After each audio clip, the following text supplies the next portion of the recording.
Joining us this morning, our political panel, Erica Stanford, National Minister, and Labour MP Deborah Russell. Good morning. Morning. Good to have you guys here. You were there in the House yesterday, Deborah, watching all of that. What were you thinking? It was a pretty horrible day in the House. There was a lot of yelling back and forth across the House. I guess the thing I found disappointing is we didn't hear from any national MPs. Chris Bishop spoke to us. We had some pretty reasoned speeches from Labour MPs, but we didn't hear from any of the national MPs as to why they supported this extraordinary ban. Why was that, Erica?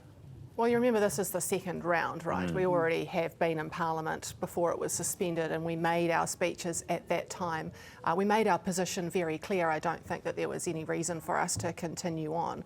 That was made very clear. It was pretty unedifying yesterday, and I'm pleased I wasn't in Wellington or in Parliament yesterday to hear it.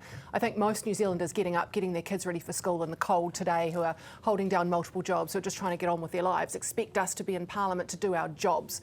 Which is to make their lives easier, and watching this and us talking about ourselves more must be for them pretty horrifying. But there's a couple of things I do want to say.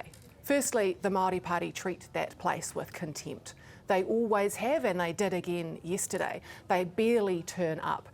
They didn't turn up to any of the proceedings when we were going through this. Judith Collins had made that very clear, that they didn't say sorry, they didn't turn up.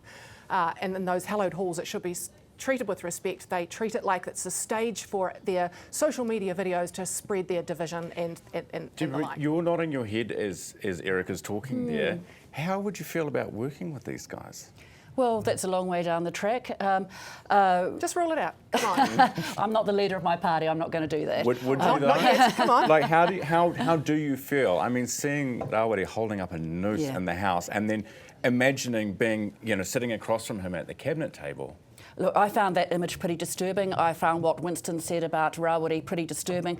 There was a lot of argy-bargy going on, which I just think wasn't worth it. And, Erica's right. We need to get back to the things that actually matter to New Zealanders. All right. There's one more thing to say, though. Sorry, Ryan.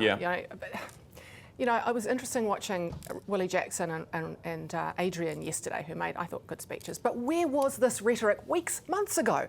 They finally realised that they don't want to be hitched to the Māori Party. No, they finally realised New Zealanders do not want to be hitched to the Māori Party. And they now realise that they've got to, hey, say sorry, Māori Party, but we don't want to give you any kind of sanctions. We've just talked about the process and how we should respect the hallowed halls of Parliament. And there was a process to be worked through. We just worked through the process. Right. Either that or cooler heads have prevailed after a couple of weeks, with this thing out of the headlines. Right, you talked about important issues. Nothing more important than grocery prices for people at home this morning. So let's talk about it. We had the Grocery Commissioner come out this week with another set of recommendations, and we're going to go back and consult, and then in 12 months we might do something, and blah, blah, blah. In 2 years that he's been in this job, nothing has changed. Erica, is this role even worth it?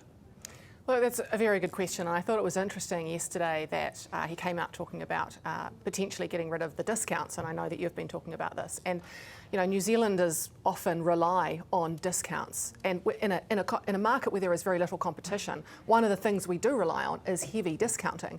And to come out and say that that is confusing for people, I think there's not a lot of evidence around that. And actually, I think that through the process we'll go through now, this will go through consultation, it'll be shown that actually those discounts are very important for competition in New Zealand. So what's he on about then? It seemed to me, Deborah, to be a fishing expedition.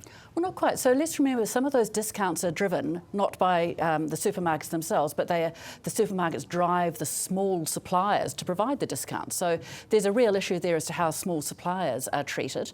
I agree, people do watch for the discounts, but you've got to sort of think about whose back they're taken out of, and it's not necessarily the supermarket's profits. Okay.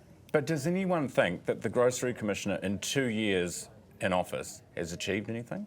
Are the prices cheaper? Labor set them up, so maybe. Well, that's like, honestly?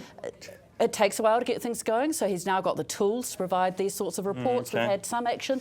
Let's see what he does. I'd certainly like to see those prices coming down for New Zealanders. Yeah, well, we all want to see it, but we're not seeing it, are we? That's the problem. Well, that's up why to the government now. That's why Nicola Willis has got her request for information out to work out the core drivers of what are the issues. Now, the Prime Minister's press secretary, or now former press secretary, this whole scandal.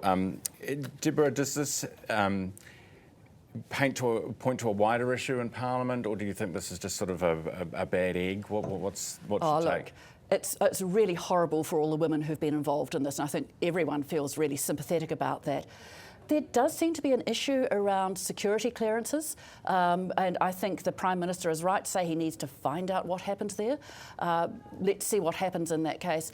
Because you guys all get security clearances yourselves, Not right? members of Parliament, no. We're elected. Well, we are except for the- expected to, and we were also expected to raise things Right. throughout the process. But you're not actually checked. We have to do declarations at various points, and certainly Erica sitting at the cabinet table would be making various declarations. We're expected to police ourselves, and we're elected representatives. We ought to be trustworthy. Well, What do you think, Erica? Yeah, you caught yourself there, didn't you? Hey guys, thanks very much for coming in. Good to have you on a Friday as always. Welcome. Thank you. Where's Willie, by the way? He normally... Oh, he's at a tangy, so Okay. yeah. All right, he's not hiding from us. No, he loves you, Ryan. Erica Stanford from National and Deborah Russell, a Labour MP, on this morning's panel.